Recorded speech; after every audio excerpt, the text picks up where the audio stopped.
Our world has seen two wars which killed millions of people. These wars are called the First World War and the Second World War. Both wars involved countries like France, America, Germany, Canada, and Britain. Millions of men and women died in these wars.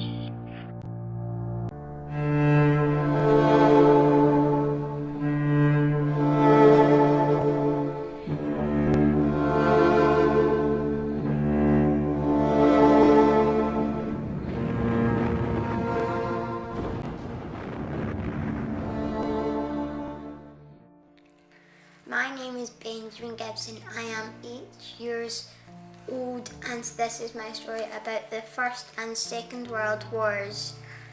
My great-grandparents were all involved in both wars, and I have been learning about their stories.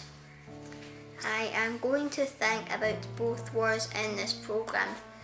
To begin with, I am going to start by looking at the First World War.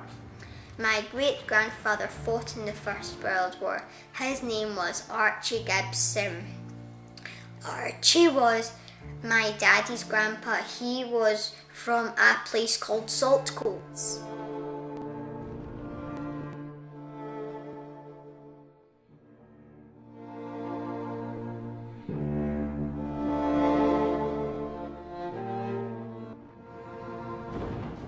Who in our family fought in the First World War? Well, Papa Gibson's father fought in the First World War. His name was Archie Gibson. And Archie Gibson was born in 1898. And when the First World War broke out, he was a boy of 15. And he went along to the drill hall in Ardrossan and signed up as a volunteer. And he was only 15. He lied about his age because you had to be 16 to join up. And he went home with his uniform, and his mother was furious and took the whole uniform and threw it out the window. He always told me that story. And then he was sent off to France to fight. His brother Dan, he had an older brother called Dan, and he too signed up, and he was sent off to France as well. So these are the two people in our family on Papa's side who fought in the First World War. Were you born when this happened? Oh, no. No. The First World War was 1914 to 1918, and my mum and dad weren't even born then. When you were a wee girl, did you speak to anyone about the war? Well, not the First World War, because really that had nothing to do with me. The only way I know about the First World War is through Grandpa Gibson, Archie Gibson, who was Papa's father, and he told me some stories about it. But he was a bit like Papa Baxter in that he didn't really like to talk about it much. It was a very, very difficult experience. The First World War was fought in trenches, and Papa Gibson, Archie Gibson, was in the Royal Artillery, Lanarkand Air Division, and he rode into battle on a horse, and that horse had a name. It was called 159. That was his name, 159, and it was shot from underneath him when he was on it, and he suffered shrapnel wounds all up one arm. When the horse was shot, he got shrapnel wounds in his arm.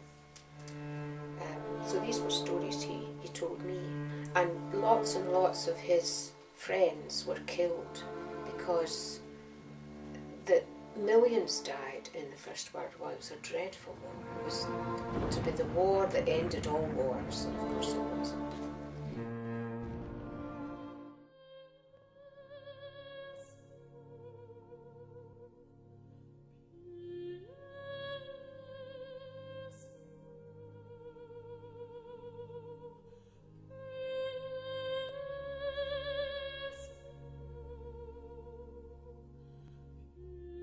The First World War started in the year 1914. The war started when an important man called Archduke Franz Ferdinand was shot dead. His death started a chain of events that saw different countries of the world go to war against each other. People fought in trenches, which were long holes dug into the muddy ground. My great-grandfather fought in these. The price of the war was heavy. More than 16 million people died and 21 million were badly injured. My great-grandfather fought at the Battle of Ypres. Ypres is in Belgium. British troops entered Ypres in October 1914. They were unaware of the size of the German force advancing on the town. German soldiers used deadly gas during the Battle of Ypres. British soldiers had to use gas masks. The soldiers called it Wipers, Ypres, and that was a huge battle at Ypres. And he was just told, he was given the signal over the top, and they had to get on his horse and charge. That's how he went into battle. And they just tried to gain ground over the Germans. That's what they tried to do.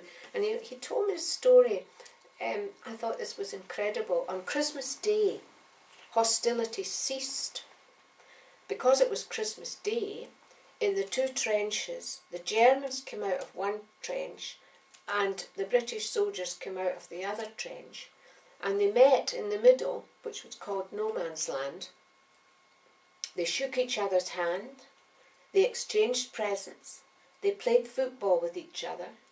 Then they went back into the trenches and they resumed firing at each other and killing each other the next day. Isn't that astonishing? I thought that was astonishing. What stories did they tell you? Well, that was one of them. He also told me that life in the trenches was dire, absolutely dire. He said the mud was unbelievable. When the rains came, because these trenches were dug into the earth, they just became a sea of mud. And their clothing became mudlogged, their boots were constantly wet, their feet were wet, people got things called trench feet.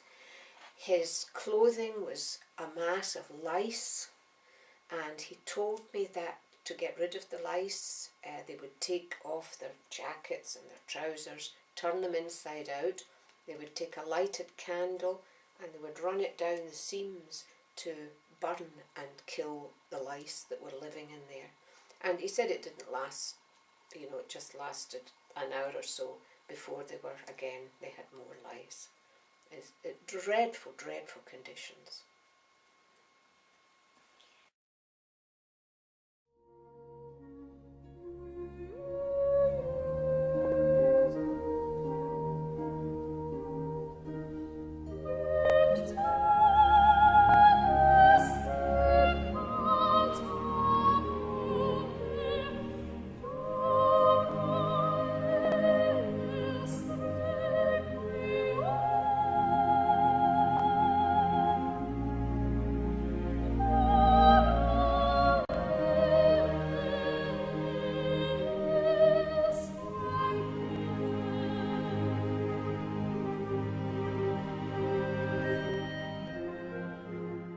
My great-grandfather had a brother. His name was Daniel McAllister Gibson. Daniel died at Ypres on the last day of fighting. His name is on the war memorial. in Saltcote. He is buried in Belgium near the site where he died. His grave is in Ficht Cemetery. The Commonwealth War Graves website tells us he fought with the Royal Scots Fusiliers. He died on the 31st of October 1918. Soldier number 45518.